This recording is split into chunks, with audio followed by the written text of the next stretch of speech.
Welcome to the Drennan place.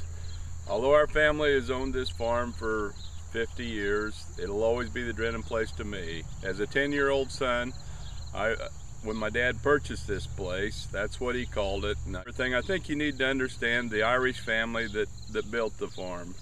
They come over here from Ireland, they homesteaded the place. It was a railroad section. They lived in a dugout until they built the house.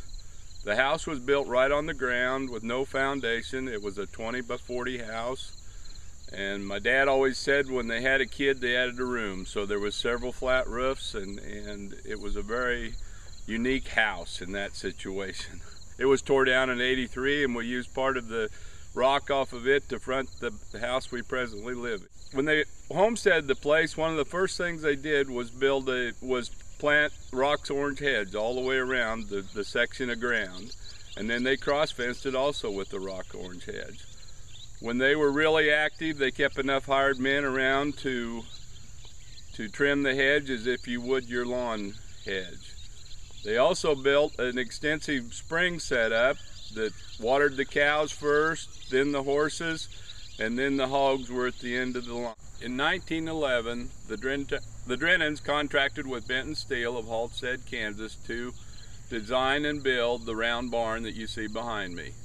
It is 90 foot across, 40 foot to the cupola. It holds 240 tons of loose hay and could feed 100 head of calves around the outside edge. It is a very usable structure because it was built on the ground floor, and I think that's one of the reasons it has continued its use today, because of the way it was designed. The trolley system is very unique that you need to look in there. Of course, being a round structure, the hay had to move around the edge, so they had a trolley with the ropes, as it would be down the center of any big square barn, to pull the trolley around to dump the hay. My dad used this system when he rented the place in the 1930s, and said it was up and down the ladder that you will see in there several times to keep the ropes on the trolleys. As you look through the barn, I think you will see how simple it was made, even though it is very unique structure at the two, because it was being on the ground floor. We can clean it out with a skid loader, and in today's standards, you can use it very well. Dad always admired this place.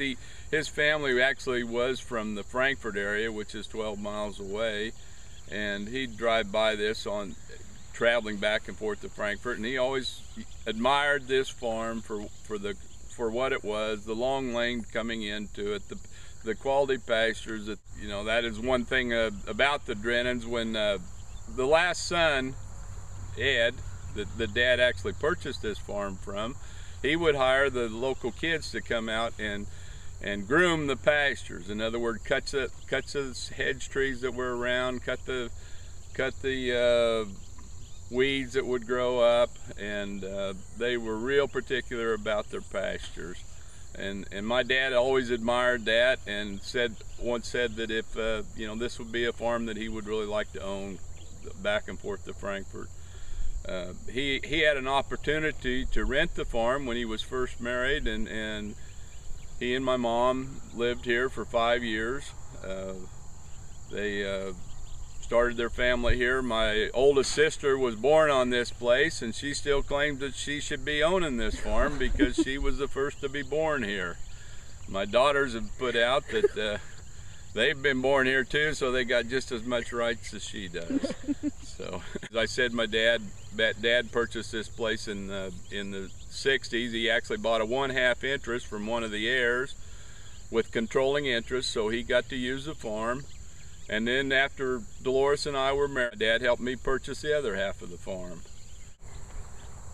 My first memories of the barn would be when we putting square bales in here. We always put up some hay out on this farm, and putting the square bales in there, and the high school kids that would come to help put them in, and every one of them that would come into the barn would have some idea of what ought to be put in the barn. Of course, most high school kids were bars and dances, but I remember one that wanted to have a go-kart race around the outside of the barn, and maybe even up on the upper level. And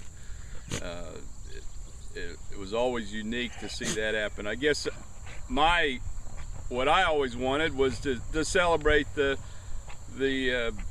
history of the farm and everything. As a kid, I grew up with my dad telling about this farm. As I said, he had always admired the place, and he would tell the history that happened here at the farm.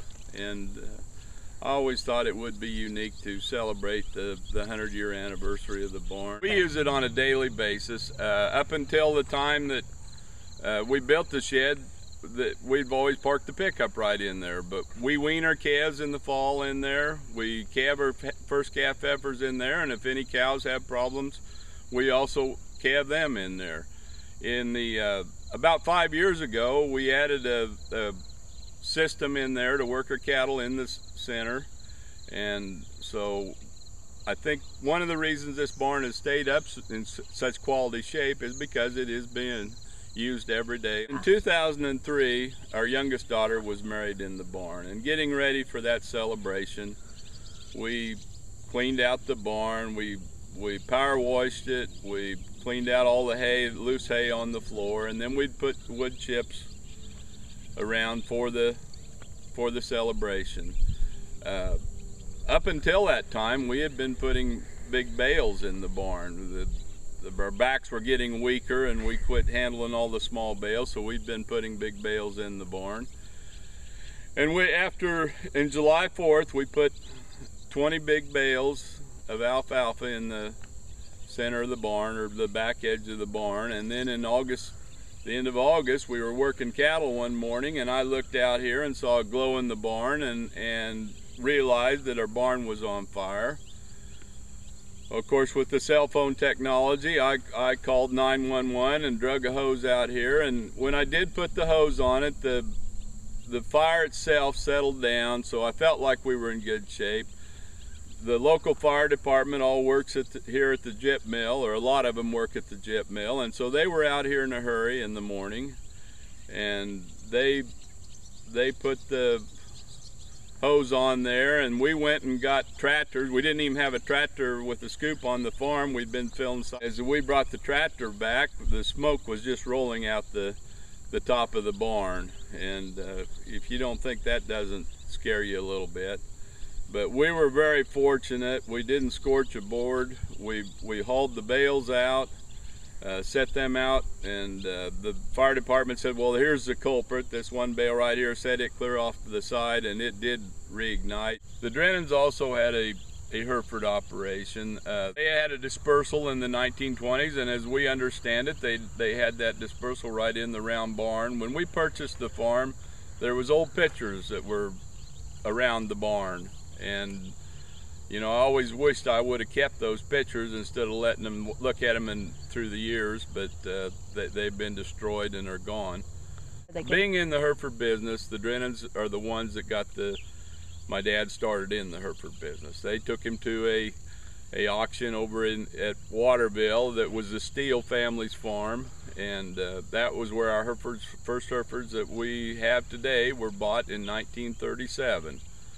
Dad was a dyed-in-the-wool Hereford breeder. He believed if you bred the horns off that you bred off the rear end. But in the 70s, my exposure to my sister and brother-in-law, Jim and Sue Rowland, got me interested in the polled cattle. And we put polled bulls onto our Hereford bulls since then, and haven't looked back, and have not been one bit sorry that we have done it. I think we started out basically with a just a banner breeding, which would have been in the 70s, and have gone from there. We have an extensive AI program that includes young bulls. We like to use quite a bit of a bull to really sample them over the herd rather than just pick out a bull and breed here and there. Our family has always been involved in the junior programs. Even as a young man, or as a child, I guess I should say, my dad had us showing at the county fair and the Wichita Livestock Show and the state fair. And then I wanted that for my family too. So our emphasis on the Hereford breed was for show animals. We always like to look at our cattle, but we have never forgotten the importance of the brood cow and the calving eat. The eye appeal is not always the most important thing, but if you're going to feed one, you like to look at them too. We've always watched birth weights. We feel like the most important part is to have a live calf on the ground. You can't make a good one out of a dead one. We're a total performance herd. We collect birth weights, weaning weights, yearling weights, and then we also ultrasound all yearlings that are here at an age, and we have even started to, the last 5 years, have sent our cattle to the feedlot and retained ownership through harvest.